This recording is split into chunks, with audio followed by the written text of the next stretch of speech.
Have you ever wondered why the person who hurts you the most is often part of your own family? Or worse, why you keep tolerating their behavior as if it's normal?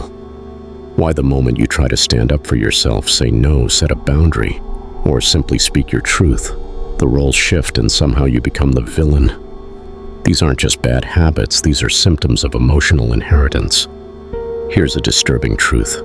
The most dangerous forms of psychological damage don't come from strangers or enemies. They come from people who share your blood. The ones who rocked you to sleep. The ones whose approval you're still chasing, even as an adult. And until you face that head-on, you will stay stuck in a silent war waged at your dinner table. A deep inner conflict between who you are and who they secretly trained you to be. Welcome to the battlefield of dysfunctional family dynamics. The toxic inheritance no one talks about. The subtle realm where wounds echo through generations. Costumes are mistaken for character. And trauma wears the mask of tradition. Stay with me, because by the end of this video you won't just understand what's been haunting your family for years. You'll know exactly how to free yourself from the roots of it.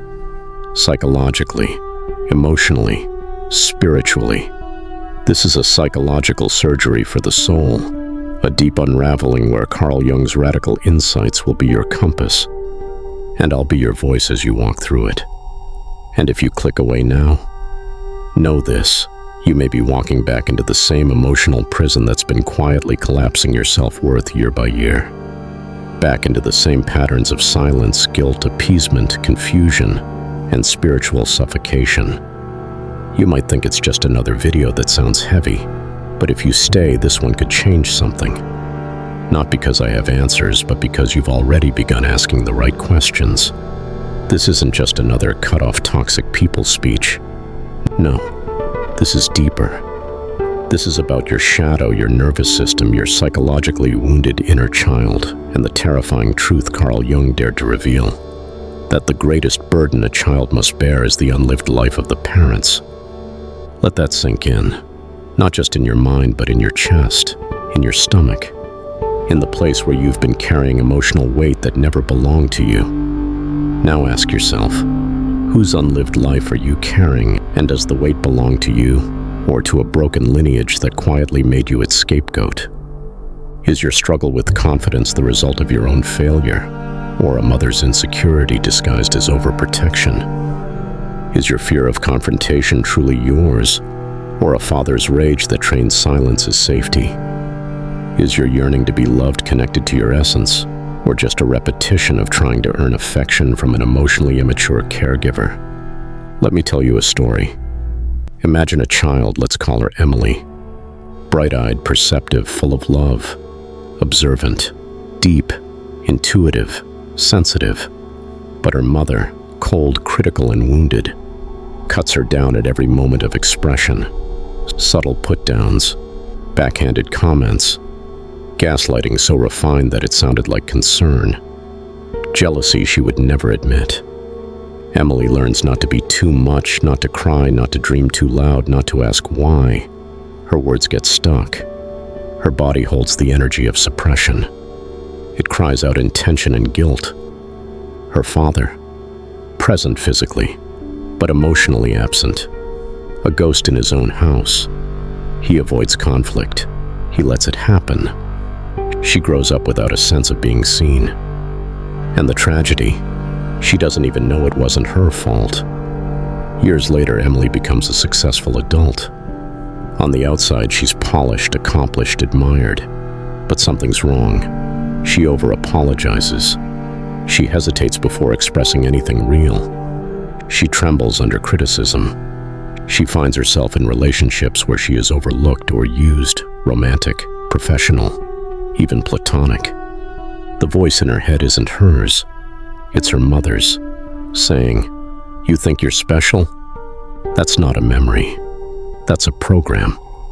One running quietly in the background of Emily's life until she finally decides to examine its code. Sound familiar? See, when Jung spoke about the shadow, he wasn't just talking about the dark corners of our individual psyche. He wasn't warning us about monsters. He was pointing toward the unprocessed truth that lives inside us, and the even darker truth that it's often inherited. He exposed the inherited darkness that flows through generations, the traumas, projections, and unresolved pain passed down like cursed heirlooms. Dysfunction doesn't begin with you. It whispers across generations. You may be the first one to hear it. That uncle who dominates every conversation, always needing control, doesn't see the trauma behind his overcompensation. That sister who plays the victim, always fragile, always requiring you to shrink for her comfort, doesn't know she's manipulating you to feel powerful. That parent who belittles you, pretends to joke, or guilt trips you when you assert boundaries, they haven't met their own shadow. They escaped accountability by giving you the script they never dared to question. And if you don't wake up to this, you unknowingly become part of it.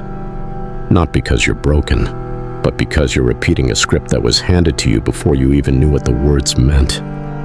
Dysfunctional relatives don't just damage us through actions, they program us through silence. We are shaped far more by what they never said, never admitted, than by what they told us. They make you question your reality. You feel the wound, but you're told it's your fault for bleeding. You cry and they say you're overreacting. You protect yourself and they say you're cold. You speak the truth and they tell you to keep the peace, even if that peace keeps you sick. You find yourself stuck in a poisonous loop. Maybe if I'm more patient, maybe I should be more forgiving, maybe this is just how families are. No, that's not how families are, that's how trauma hides. That's how dysfunction survives. Jung believed that until you make the unconscious conscious, it will direct your life and you will call it fate. What that means in the context of family is simple. Unless you shine a light on the patterns that shaped you, they will continue to run the show. You'll keep dating people just like that parent. You'll avoid honest conversations because honesty never felt safe. You'll become the same kind of parent you swore you'd never be. In toxic families, pain often wears the mask of tradition. Verbal abuse is chalked up to just how your dad is. Passive-aggressive cruelty becomes a personality quirk. A sibling sabotage is sugar-coated as sibling rivalry. Emotional detachment is repackaged as independence. But listen closely, because tradition without truth is a cage. A velvet cage. Familiar, decorated, culturally honored, but still a cage. So what can you do? First, understand this. You are not crazy for feeling that something is off. In fact, your sensitivity is your wisdom, your most primal intelligence. Not hyper-emotionalism, sensorial memory, the intuition of a child who once knew better before they were taught to suppress it. Carl Jung emphasized the journey of individuation, the process of becoming one's truest self by integrating all parts of the psyche, especially the parts exiled in childhood. But to individuate, you must first step out of the role your family cast you in. Maybe you were the peacekeeper, the strong one, the fixer, the forgotten, the outcast, the golden child, the scapegoat. Maybe you were rewarded for being silent, for keeping it together, for making others feel good about their dysfunction. Whatever it was never your destiny. It was someone else's survival mechanism placed upon you. And here's where it gets difficult, because facing the truth may mean mourning the fantasy you held of your own family. It may require ripping a hole through your childhood mythologies. It might mean letting go of the idea that with enough effort, things could have been different. It might mean accepting that the people who were supposed to protect you didn't. That they loved you to the extent they could, but their love came with conditions, came wrapped in their wounds, came through a warped emotional lens. It means redefining what love means when it doesn't come with guilt. It means letting go of the illusion that if you just try harder, it will finally be enough. It won't. Not unless they're willing to see their own shadow. And many people would rather keep their delusions than face themselves.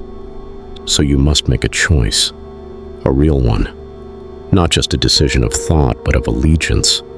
You have to start showing up for the child in you who was never protected.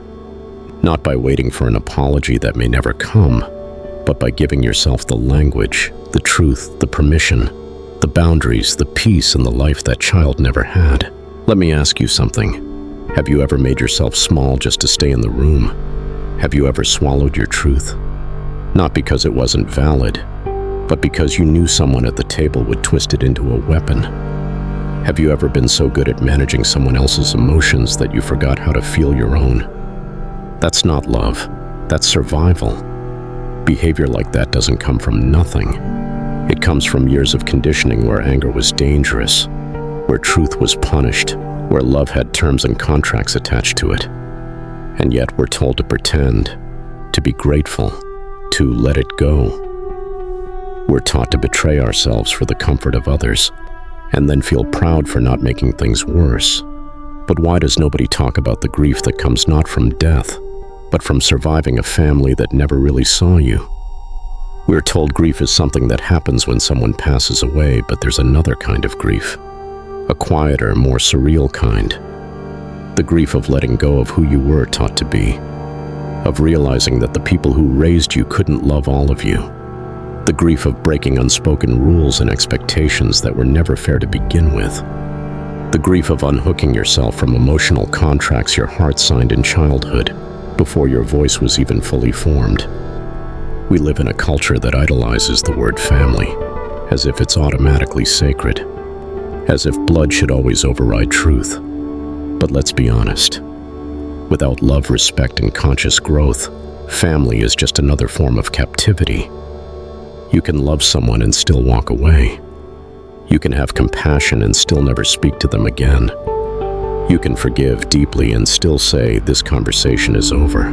Because forgiveness does not mean reconciliation. Forgiveness isn't for them at all. It's an act of releasing yourself from the contract of pain, from the cycle of being wounded then being blamed for bleeding. It doesn't mean we're good now.